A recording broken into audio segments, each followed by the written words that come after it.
नमस्कार दोस्तों, सिद्धि विनायक के YouTube चैनल में आपका एक बार मैं फिर से स्वागत करता हूं। आज अपने एक बहुत ही महत्वपूर्ण शासक की बात करेंगे।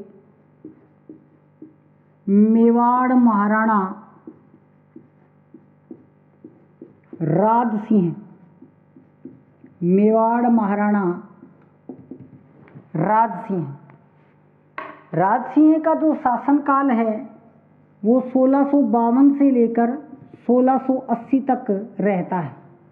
1680 तक रहता है। तो राज सिंह की जो उपाधि थी, उपाधि विजय कटकातु। विजय कटकातु। जो महत्वपूर्ण के कार्यों की बात करें तो इन्होंने राजसमंद झील का निर्माण करवाया। झील का निर्माण करवाया। राजसमंद झील का ये निर्माण करवाते हैं। तो देखिए, जो राजसमंद झील है, कैसे क्या क्या इसमें खासियत है, इसकी अपने बात करेंगे। तो एक तो जो ये निर्माण है ये 1662 से लेकर और 1667 तक रहता है। 62 में प्रारंभ हुआ, 1667 में ये पूर्ण हो गया। फिर देखिएगा, इसका जो उत्तरी भाग है, उत्तरी भाग को नौचौकी पाल कहते हैं। क्या कहते हैं? नौचौकी पाल। और ये जो नौचौकी पाल है, यहाँ पर 25 विशाल शिलाखंड लगे हैं। 25 विशाल शिलाखंड लगे हैं। शिलाखंड लगे हैं। इन 25 विशाल शिलाखंडों पर मेवाड़ का इतिहास लिखा है। मेवाड़ का इतिहास है वो लिखा हुआ है। कहाँ से? प्रारंभ से राज सिंह तक। प्रारंभ से राज सिंह तक। और ये जो प्रशस्ति है,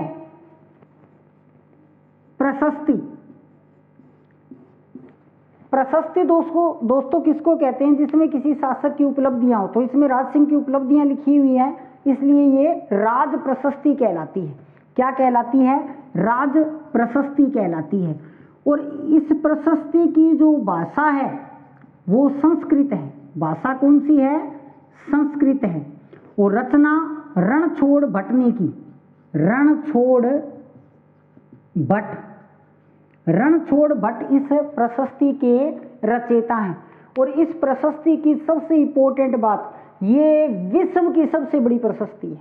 ये विश्व की सबसे बड़ी प्रशस्ति है। तो देखिए, राज सिंह की उपाधि विजय कटकातु। जयसमंद झील का निर्माण 1662 से 67 तक। इसके उत्तरी भाग को नौचौकी पाल कहते हैं। इस नौचौकी पाल पर 25 शिलाखंडों में मेवाड़ का इतिहास प्रारंभ से राज सिंह तक का।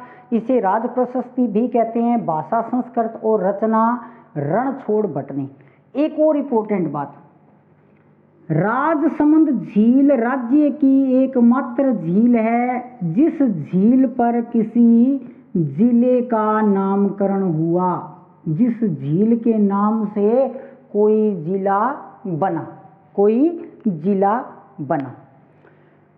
तो एक तो ये इंपॉर्टेंट बात है राज सिंह के अंदर जो जयसमंद झील है। इसके अलावा देखिएगा, राज सिंह का जो समय है, जो शासन अवधि है, उस अवधि के दौरान ही 1658-59 शाहजहां के बीमार पड़ने पर मुगलों में उत्तराधिकार के युद्ध होते हैं। मुगलों में उत्तराधिकार के युद्ध हैं वो होते हैं। तो मुगल उत्तराधिकार युद्ध में राज सिंह भाग नहीं लेते हैं। ध्यान रखना, राज सिंह भाग नहीं लेते हैं। अतः औरंगजेब क्या हो जाते हैं, औरंगजेब प्रसन्न होते हैं, औरंगजेब प्रसन्न होते हैं। ये प्रश्न AAO में आ चुका है, RPSC AAO में ये प्रश्न पूछ चुकी है कि मुगलों में हुए उत्तराधिकार युद्ध में कौन सा महत्वपूर्ण शासक राजस्थान का भाग नहीं लेता है। तो मिर्जा राजा जय सिंह भाग लेते हैं, जसवंत सिंह भाग लेते हैं, लेकिन राज सिंह यानी कि मेवाड़ रियासत अपने आप में सर्वोपरि है।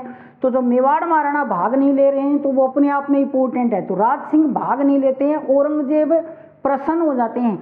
औरंगजेब जब राज सिंह से प्रसन्न हो जाते हैं तो वो राज सिंह को डूंगरपुर बांसवाड़ा की जागीर देते हैं, डूंगरपुर और बांसवाड़ा की जागीर देते हैं, और साथ ही साथ में 6000 का मनसब भी देते हैं, 6000 का मनसब भी देते हैं। तो इस उत्तराधिकार युद्ध में जब इन्होंने भाग नहीं लिया तो इन्हें डूंगरपुर बांसवाड़ा की जागीर और 6000 का मनसब किससे मिला, औरंगजेब से मिलता है। अब देखिए प्रारंभ में जिस समय औरंगजेब बादशाह बनते हैं तो औरंगजेब के साथ इनके संबंध जो होते हैं वो बड़े मधुर होते हैं। इसके बाद में इनके औरंगजेब के साथ संबंध हैं वो बिगड़ जाते हैं, और संबंध कैसे या किस प्रकार से बिगड़ते हैं उसकी अपने बात करेंगे। तो देखिएगा दोस्तों, राज सिंह है और राज सिंह के सामने है औरंगजेब, राज सिंह के सामने है औरंगजेब। अब देखिए इनके मध्य संघर्ष जो रहता है इसके कारण क्या थे, इसके कारण क्या थे, तो देखिएगा इसके 2-3 महत्वपूर्ण कारण थे। यदि मैं पहले कारण की बात करूं तो औरंगजेब की कट्टर धार्मिक नीति, औरंगजेब की कट्टर धार्मिक नीति, कट्टर धार्मिक नीति, और इस कट्टर धार्मिक नीति के जरिए औरंगजेब क्या करते हैं, 2 अप्रैल, बहुत इंपॉर्टेंट है, 2 अप्रैल 1679, 2 अप्रैल 1679 पुनः जजिया कर लगा देते हैं, पुनः जजिया कर लगाया, पुनः जजिया कर लगाया। तो जजिया कर जो है वो होता क्या है, तो जजिया कर गैर मुसलमानों की उनके रक्षा के एवज में लिए जाने वाला कर होता था। तो इसे मुगल बादशाह अकबर ने 1564 में, मुगल बादशाह अकबर ने 1564 में समाप्त किया था, किंतु औरंगजेब इसको दोबारा लगा देते हैं, कब, 1679 के अंदर। तो एक तो कारण ये था, और दूसरा कारण क्या था, दूसरा कारण था राज सिंह का किशनगढ़ राजकुमारी चारुमती से विवाह है, राज सिंह का चारुमती से विवाह है। चारुमती जो थी वो किशनगढ़ की राजकुमारी थी, इससे औरंगजेब का सेनापति है वो विवाह करना चाहता था, लेकिन इससे विवाह कौन कर लेता है, राज सिंह विवाह कर लेता है। तो राज सिंह के विवाह करने से औरंगजेब इससे नाराज था। औरंगजेब क्या करता है, राज सिंह के ऊपर, राज सिंह के विरुद्ध एक विशाल सेना भेजता है, और जब विशाल सेना भेजता है तो युद्ध होता है देसूरी नाल का युद्ध, देसूरी नाल युद्ध, कब, 1679 में, 1679 में राज सिंह और औरंगजेब, नहीं तो इस युद्ध में राज सिंह होता है और नहीं औरंगजेब होता है, दोनों की सेनाएं हैं वो नेतृत्व करती हैं।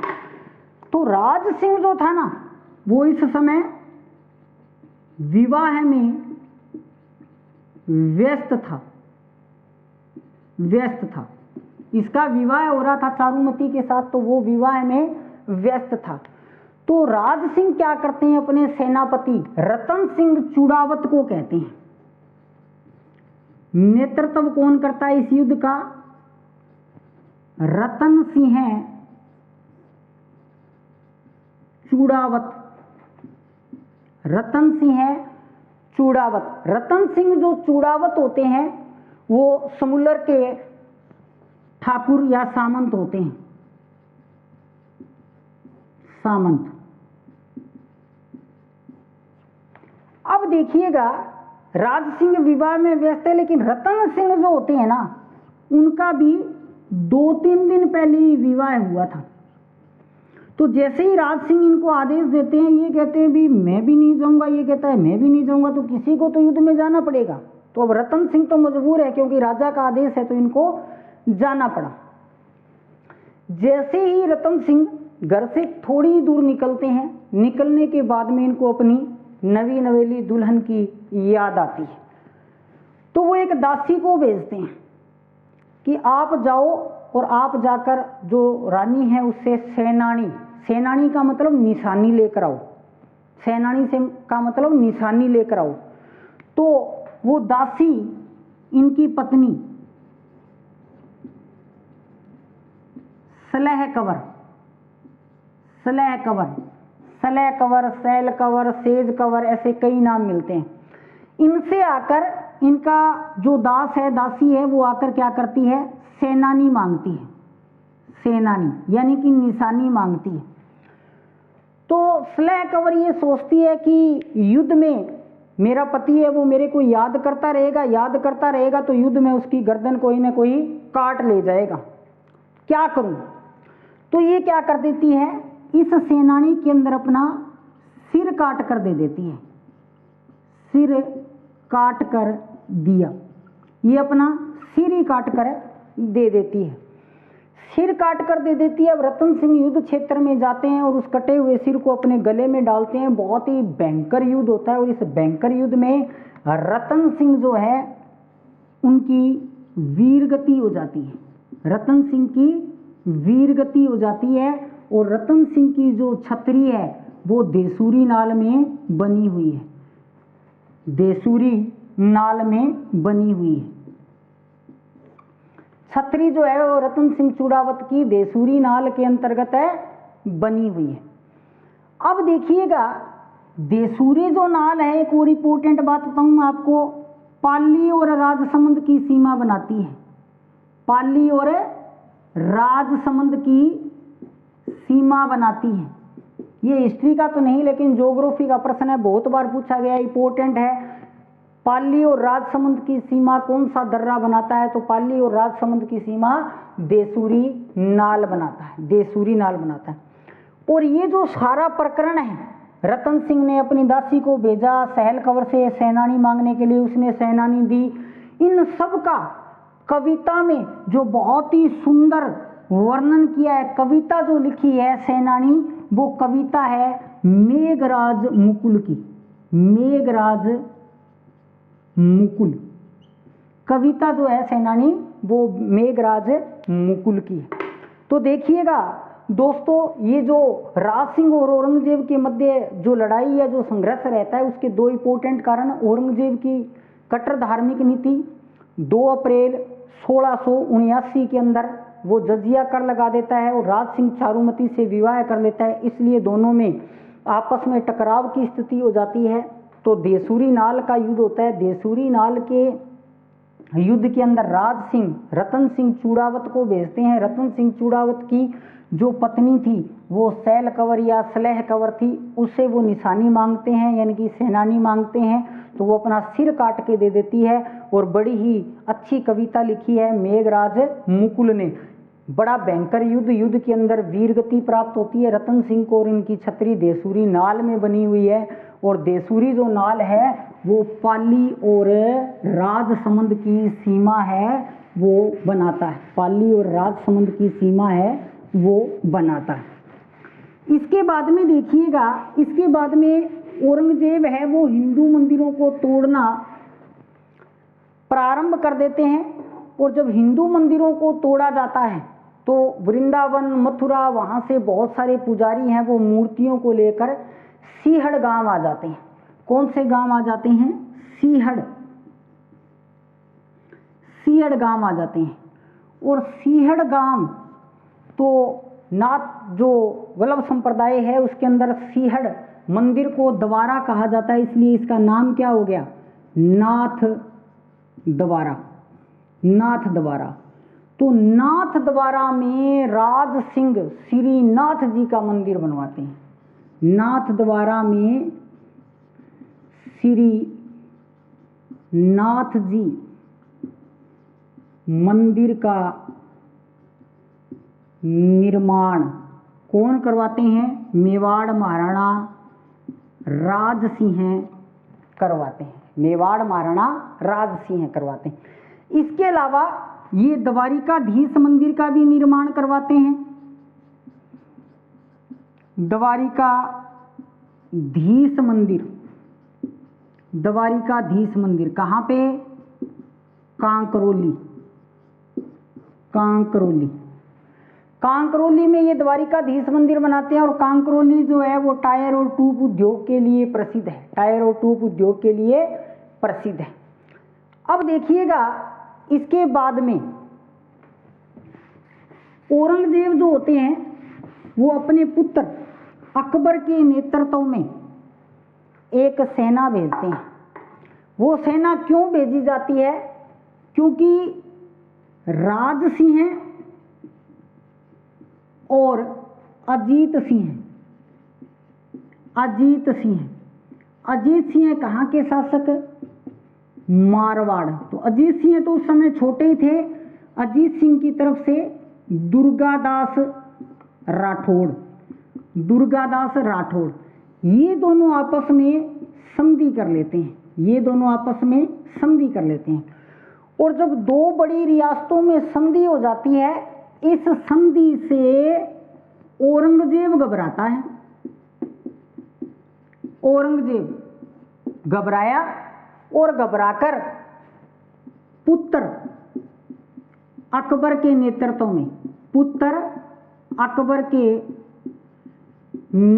में सेना भेजी। देखिएगा दोस्तों, पूरे मुगल काल में 3 अकबर रहते हैं। एक तो अकबर मुगल बादशाह अपने पढ़ते हैं 1556 से लेकर और 1605 तक जो मुगल बादशाह रहे। उसके बाद में एक अकबर जो होते हैं वो औरंगजेब के पुत्र होते हैं। और एक अकबर जो होते हैं अकबर द्वितीय के नाम से मुगल बादशाह बनते हैं 1805 के अंदर। तो देखिएगा अकबर के नेतृत्व में सेना भेजते हैं। अकबर जो होता है उसके सेनापति थे तहवर खां।